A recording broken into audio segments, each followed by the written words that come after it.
My name is Prince T'Challa, son of King T'Challa. The multiverse saga is nearing its conclusion, with Phase 6 set to wrap up by 2027. This means new doors open in 2028, and Marvel Studios has already scheduled the much-awaited Black Panther 3 for it. Yes, it has been confirmed, the devil works hard, but Marvel Studios works harder. With the third film of the trilogy confirmed, what is interesting is the reverse thematic effect that we see. The first Black Panther film was about legacy, the sequel was an exploration of grief and a transitional phase, and the upcoming third film is a coming-of-age story for the next Black Panther. You would normally expect 1 and 3 to get swapped, but Marvel is clearly exploring something new, and we are excited for it. With upcoming information about the film being partially confirmed, partially vague, and majorly up in the air, I've crafted this video to give you a comprehensive explanation of what is going on and what to expect. With that, let's begin.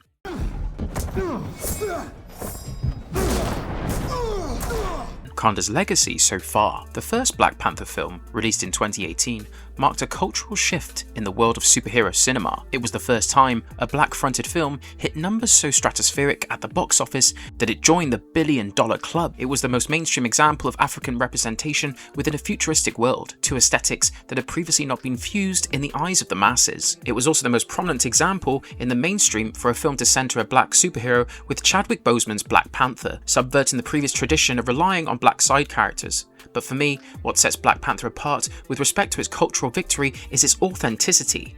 It never felt like a film trying too hard to tick all the boxes of diversity for social brownie points. It also did not feel like a film that had appropriated the culture of a minority community to craft an exotic caricature. It prioritized storytelling, continuity, and performance as it expanded on the world building of the Marvel Cinematic Universe. And this is exactly why Black Panther did the numbers it did. It made a statement without specifically trying to cater to a particular group. It let the story do the talking, and the cinema seats filled up one by one until it made history.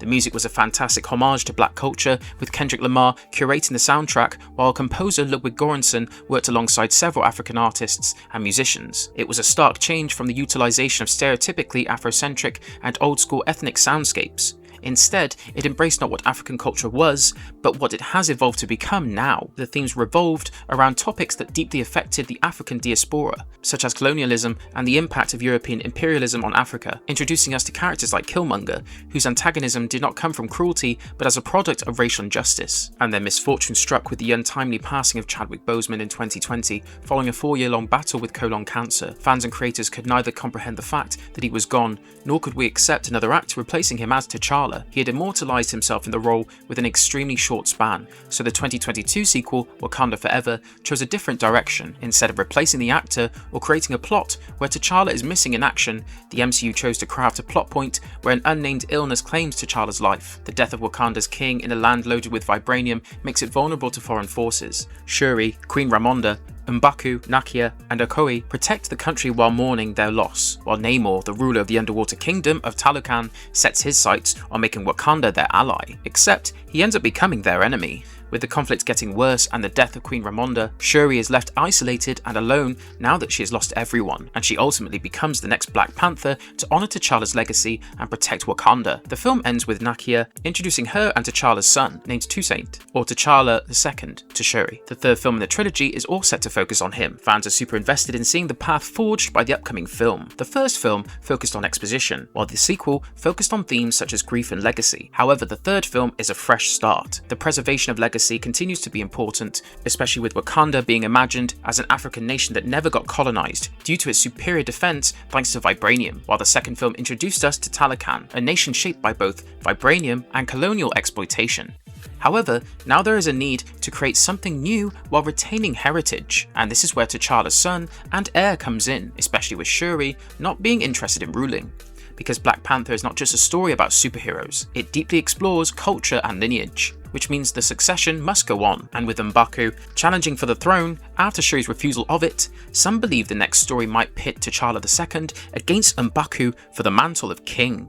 But this also raises questions, such as what lies in store for Wakanda with the passing of both T'Challa and Ramonda, and how Toussaint can come into his own in his identity as Wakandan royalty and heir when his father and grandparents, who are the ones who needed to guide him through it, are gone. This emphasises the importance of Nakia and Shuri for the third film, especially with respect to Shuri having to train a nephew. But T'Challa II will also inherit a Wakanda, if he does, where the nation is not isolated anymore, which means more trouble.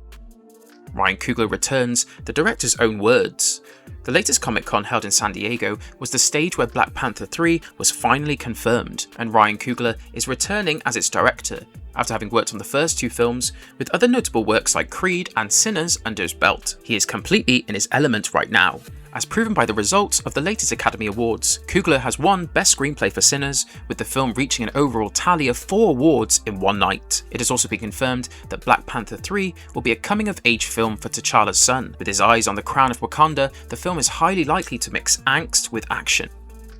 David Johnson, cast as Toussaint, T'Challa's son. Coogler announced the film during a press tour for Sinners, where he introduced Black Panther 3 as his next film, and brought out the actor all set to play Toussaint, passing the mantle to British actor David Johnson. Johnson is renowned for films such as Rye Lane in 2023, Alien Romulus in 2024, and The Long Walk in 2025. He was selected for the role 5 or 6 months ago, following secret meetings between him and Coogler, who was overly excited to reveal to Kevin Feige that he had found the perfect guy to play the role. In fact, Coogler was a bit too excited as he claimed, and I quote, "He's the guy. He's the guy. I felt it. I felt it in my soul. He's a good man, and he's the next Black Panther."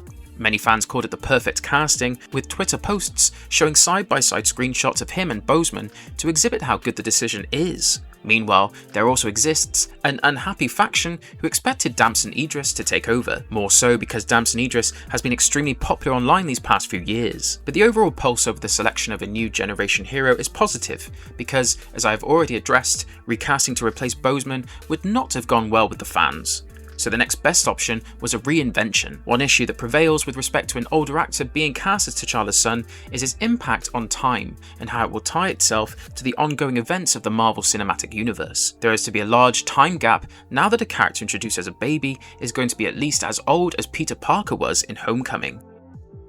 Denzel Washington's role is still unconfirmed. For the longest time, Denzel Washington's involvement as part of the cast was a rumour. Fortunately, it is not hearsay anymore, and he is officially part of the MCU, courtesy of Black Panther 3. However, what remains unknown is the possible role he could play, because an actor as accomplished and renowned as him, with Academy Awards, is unlikely to get a role devoid of gravitas. A popular theory among fans is that he will play the role of Achebe, a chaotic villain who has often opposed the Black Panther in the comics. With the main cast of protagonists set in stone, unless the MCU introduces a right hand for the next Black Panther, it is more likely for the next super important role to be one that is antagonistic. Unlike the former villains who have opposed the Black Panther, Achebe is infamous for being chaos personified. He does not launch conventional invasions the way you would expect for a country like Wakanda. Instead, he is a dangerous figure who plays with the mind and attacks your identity, which can be quite the folly for T'Challa II's coming-of-age character arc. With Achebe's politically active resume, it is known that these are shoes Denzel Washington has not only walked in, but also ran in when he aced his role as Malcolm X. It does not take a genius to figure out that he is going to kill it in such a role. He has done it before, and he can sure as hell do it again. In a podcast, director Coogler called Washington family and the greatest living actor, so it is expected of him to assign one of the key roles for the upcoming film to the actor. Coogler even mentioned that he is writing a very specific role for Washington.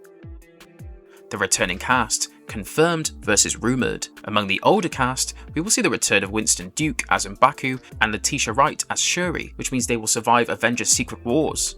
Tenoch Huerta may also return as Namor, with the Wakandas appearing in the teaser for Avengers Doomsday. Denai Guerrera's return as Okoye is expected as well. Hopefully she survives, because Lord knows Shuri can't take more pain, and some believe Angela Bassett might make an emotional cameo involving scenes in the ancestral plane.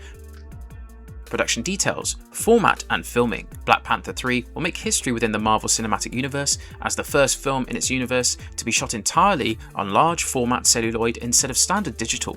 If you don't know what celluloid is, it is basically the mainstream, old school way of shooting on physical film. You know, the reels with a transparent base and plastic coating that display images in negative and are distributed across theatres to be fed to cameras and projectors to project a film, the very thing the term film comes from. This technique was eventually replaced by digital, like everything else else in the world, but celluloid has its own charm with the presence of natural film grain and an overall more prestigious cinematic look, which is what Coogler wants for Black Panther 3. Digital can imitate it, but prestige is prestige, and the greatest directors even in the modern day often do prefer celluloid over digital, as seen with Christopher Nolan's Dunkirk and Oppenheimer. In fact, Nolan exclusively shoots on film.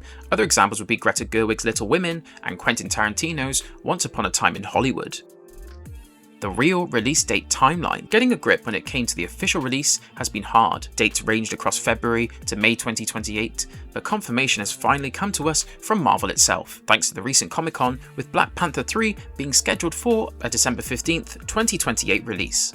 It is still a good 2.5 years away, but fortunately, time passes. Either way, the speculations were right about 2028 release. After all, 2 years would be an appropriate time necessary to shoot, process, and promote a film, at least 2 years. Behind the scenes debate over the new Black Panther, like I've mentioned before, Johnson's seemingly perfect casting came with praise, but it was not devoid of criticism. Comments about having expected Damson Idris aside, many fans are unhappy over the loss of spotlight for Shuri as the new Black Panther. She was the fan favourite since her introduction as the King's tech-nerd genius cool sister, and we wanted more screen time for her, which did come in the form of Wakanda Forever, but the angle of T'Challa's son being destined to be the next Black Panther takes away from her arc and her story in the eyes of several fans. Some tweeted that Shuri was being tossed aside for a male character.